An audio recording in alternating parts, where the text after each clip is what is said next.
আসসালামু আলাইকুম। প্রিয় তৃতীয় বর্ষের শিক্ষার্থীবৃন্দ,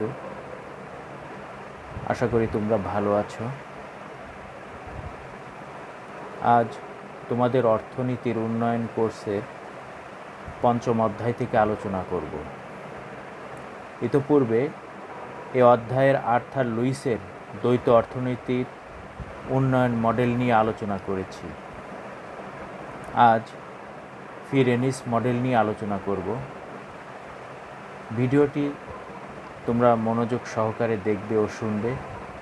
বিশ্বাস করি তোমরা বুঝতে পারবে। প্রিয় শিক্ষার্থীবৃন্দ, ফি-রেনিস মডেল হলো লুইস মডেলের সম্প্রসারণ রূপ।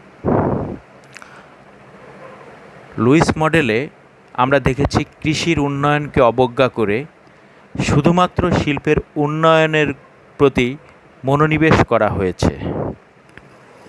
আর ফি-রেনিস মডেলে কৃষি ও শিল্প উভয় খাতের আন্তঃসম্পর্ক এবং উন্নয়নের প্রতি মনোযোগ দেয়া হয়েছে। তবে ফি-রেনিস মডেলের গুরুত্বপূর্ণ দিক হল উন্নয়নশীল দেশে মূলধন গঠনে কৃষি পণ্যের গুরুত্ব কতটুকু তা বিশ্লেষণ করা। এখন আসি ফি-রেনিস মডেল কি। ফি এবং রেনিস উভয়েই উন্নয়নশীল দেশের দ্বৈত অর্থনৈতিক কাঠামোর কথা স্বীকার করেছেন। দ্বৈত অর্থনৈতিক কাঠামো কি? দ্বৈত অর্থনৈতিক কাঠামো হচ্ছে উন্নয়নশীল দেশের কৃষিখাত এবং শিল্প খাত, এই দুটি খাতকেই দ্বৈত অর্থনৈতিক খাত বলা হয়েছে। কৃষিখাতের বিরাজমান উদ্বৃত্ত শ্রমকে কাজে লাগিয়ে কিভাবে অর্থনৈতিক উন্নয়ন অর্জন করা যায়, এটাই হচ্ছে ফি-রেনিস মডেলের মূল বক্তব্য। কিছু অনুমিত শর্তের উপর ভিত্তি করে ফি-রেনিস এই মডেলটি আলোচনা করেছেন। অনুমিত শর্তগুলো হচ্ছে: 1. অর্থনীতিতে দুটি খাত থাকবে, একটি হচ্ছে কৃষিখাত, অন্যটি হচ্ছে শিল্প খাত। 2. কৃষিখাতে শ্রমের প্রান্তিক উৎপাদনশীলতা শূন্য এবং না বোধক হয়ে থাকে। 3. শিল্প খাতে স্থির মজুরি। 4. শ্রমনিবিড় উৎপাদন কৌশল। 5. কৃষি থেকে শ্রমের অতিরিক্ত যোগান একসময় শেষ হবে। এখন আমরা এই মডেলটিতে কি বলা হয়েছে তা একটু সংক্ষেপে বিশ্লেষণ করি।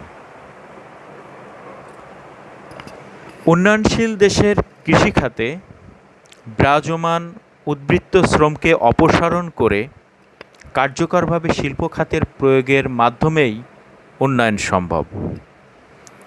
ফি-রেনিসের মতে শিল্পক্ষেত্রে অধিক মজুরি প্রদান করলে শ্রমিকরা কৃষিখাত ছেড়ে শিল্প খাতে কাজ করতে আগ্রহী হবে।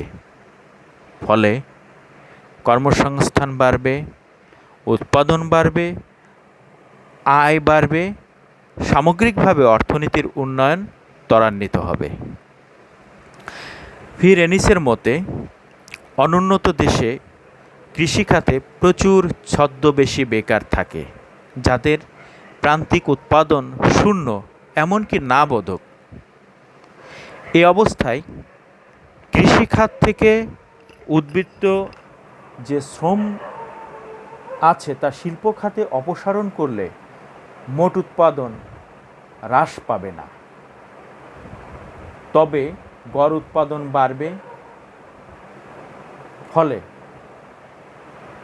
কৃষির উৎপাদন খরচ কম হবে এবং উৎপাদন খরচ কম হয় ফলে তার উদ্বৃত্ত হবে বা মুনাফা বাড়বে। এই মুনাফা কৃষিখাত সহ অর্থনীতির অন্যান্য খাতে উৎপাদন কৌশল তথা উন্নয়নের কাজে ব্যবহার করা যায়। কৃষি খাতে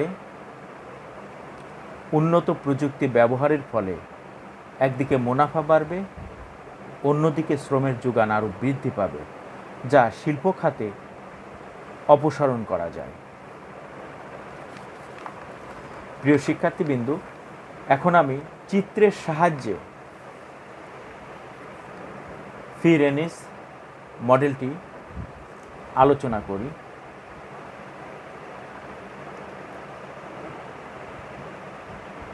চিত্রে আমরা দেখতে পাচ্ছি ভূমি অক্ষে শ্রমের পরিমাণ, যেটা OX অক্ষ, এবং OY অক্ষে উৎপাদনের পরিমাণ। আলোচনার সুবিধার্থে আমরা তিনটি রেখা নিয়েছি, টিপি, এপি এবং এমপি। টিপি হচ্ছে মোট উৎপাদন, টোটাল প্রোডাকশন বা মোট উৎপাদন রেখা। এপি হচ্ছে গড় উৎপাদন রেখা। এমপি হচ্ছে প্রান্তিক উৎপাদন রেখা। চিত্রে আমরা উৎপাদনের তিনটি পর্যায় দেখতে পাচ্ছি, যেটা আমি লাল কালি দিয়ে লেখা আছে। ওএ প্রথম স্তর, এবি দ্বিতীয় স্তর, এবি, এবং বির পরে যেটা রয়েছে সেটাকে আমরা তৃতীয় স্তর বলবো। প্রথম স্তরে কি বলছে? এই স্তরে, প্রথম স্তর ওএ স্তরে, এই স্তরে দেখাচ্ছে যে এপি, এই এপি এবং এমপি, অর্থাৎ ও এর মধ্যে এ বিন্দুর বাম দিকে ও পর্যন্ত, অর্থাৎ এই দুইটা রেখা এমপি এবং এপি রেখা প্রাথমিক অবস্থায় কি হচ্ছে? বৃদ্ধি পাচ্ছে। প্রথম স্তরে এপি এবং এমপি বৃদ্ধি পায়, দ্বিতীয় স্তরে এটা নিচের দিকে আসছে, এপি এবং এমপি নিচের দিকে আসছে, এবং তৃতীয় স্তরে না বোধক হয়ে গেছে, অর্থাৎ বির পরে এমপি, বির পরে এমপি না বোধক। চিত্রে এই বি বিন্দু হচ্ছে শ্রমের প্রান্তিক উৎপাদন, এই বি বিন্দুতে 0। ফি-রেনিসের মতে অনুন্নত দেশে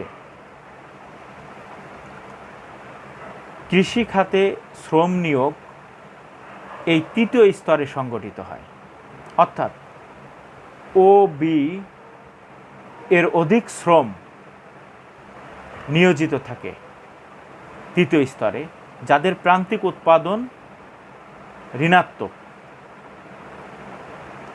এখন মনে করি ও সি পরিমাণ শ্রম নিয়োজিত আছে কৃষিখাতে, ও সি পরিমাণ। এখন ও বি পরিমাণ শ্রম নিয়োগ থাকলে বি পরিমাণ এখানে 0 হয়, অর্থাৎ শ্রমের প্রান্তিক উৎপাদন 0, এই ও বি পরিমাণ। কিন্তু বি সি পরিমাণ, অর্থাৎ বি থেকে সি গেলে পারে এই পরিমাণ ঋণাত্মক হয়ে যাচ্ছে, অর্থাৎ এদের প্রান্তিক উৎপাদন ক্ষমতা হচ্ছে ঋণাত্মক। এই পরিমাণ শ্রমকে যদি শিল্পক্ষেত্রে অপসারণ করা হয়, শিল্পক্ষেত্রে যদি অপসারণ করা হয়, তাহলে কিন্তু কৃষিখাতের উৎপাদন, অর্থাৎ মোট উৎপাদন কিন্তু কমবে না, গড় উৎপাদন বাড়বে এবং গড় খরচ কমে যাবে, ফলে কৃষিক্ষেত্রে কিন্তু লাভ হবে। পাশাপাশি শিল্পক্ষেত্রে উৎপাদন বাড়বে, ফলে দেখা যাচ্ছে যে কৃষি যে ছদ্মবেশী যে শ্রম আছে, অর্থাৎ বিসি পরিমাণ যে শ্রম আছে, যাদের প্রান্তিক উৎপাদন ক্ষমতা নেগেটিভ বা ঋণাত্মক, এই শ্রমকে যদি আমরা শিল্পক্ষেত্রে ব্যবহার করি, এখন শিল্পক্ষেত্রে ব্যবহার করতে হবে, কিন্তু শিল্পক্ষেত্রে মজুরির পরিমাণ অবশ্যই কৃষিক্ষেত্রের থেকে বেশি হতে হবে। তাহলে কি হবে, যদি এই পরিমাণ শ্রম শিল্পক্ষেত্রে ব্যবহার করি তাহলে শিল্পক্ষেত্রের উৎপাদন বাড়বে, পাশাপাশি কৃষির উৎপাদন কমবে না, কৃষির গড় উৎপাদনও বাড়বে এবং গড় খরচ কম হবে। এভাবেই অর্থনীতিতে সামগ্রিক প্রবৃদ্ধি বৃদ্ধি পাবে। আমাদের ফি রেনিস মডেলে দেখানো হয়েছে যে কৃষি এবং শিল্প উভয়কেই যদি গুরুত্ব দেওয়া হয় তাহলে দেশের সামগ্রিক উন্নয়ন সাধিত হবে। প্রিয় শিক্ষার্থীবৃন্দ, আশা করি তোমরা বুঝতে পারবে মনোযোগ সহকারে শুনলে। পরবর্তীতে আমি এই অধ্যায়েরই অন্য টপিকস নিয়ে আলোচনা করব। আজ এ পর্যন্তই। সবাইকে ধন্যবাদ।